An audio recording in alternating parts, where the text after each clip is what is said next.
Obviously, another afternoon or evening that I'm really pleased with the players' mentality and their character. It says a lot that we can continue to come back from difficult situations. Being a goal down in the first half, after I thought we started so incredibly brightly, was difficult for the guys, and I think the beginning of the second half there were some difficulties again. But we continued to push, we continued to believe, we continued to stay together, and we get the result I think in the end we deserved.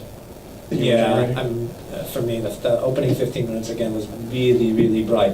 It reminded me a lot of the opening 15 minutes of our last home game. But we don't take the chance that I think really rewards ourselves and puts us in a great spot to have our foot very much forward. And then to allow the counter-attacking goal against us, I think really hurt. It took us a bit to come back from that.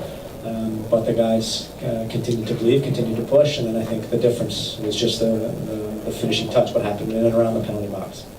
For me, it starts with leadership.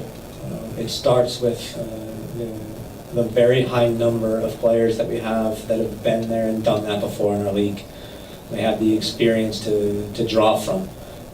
They've been in many difficult situations, in difficult places to play, and in front of a lot of people and in big matches.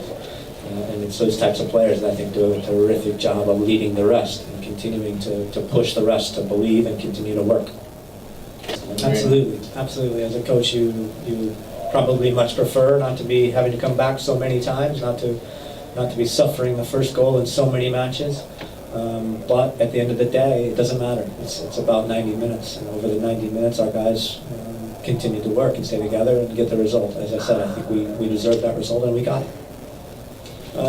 Absolutely it does. Anytime there's a record out there to be broken, I want to break it, and my team wants to break it, no doubt. So we stick that in our pocket, and we feel proud about it, and now we move on. We look to extend the record next week and make it 7. As far as trust the process, I think that we're all continuing to do that and continuing to feel like we've had some really good results.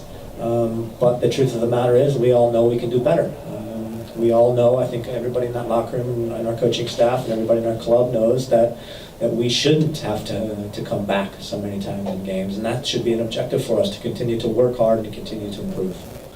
I don't know that winning streaks are going to send messages. I don't know about that. I think that the performance sends messages on an individual match-by-match basis. And as I said, I think that the 6 games that we've won are fantastic. But the truth of the matter is I think we can do more, and we can be better, and we should be looking to improve. I hope it's the coach. Yeah, I hope it's the coach. It starts with me, but I think probably if I didn't say anything at all, I've got 4 or 5 players at least, maybe 6, that are spreading that message already.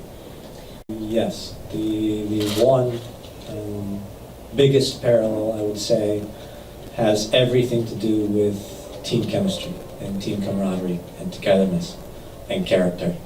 And those are the things that I think are nearly impossible to really coach.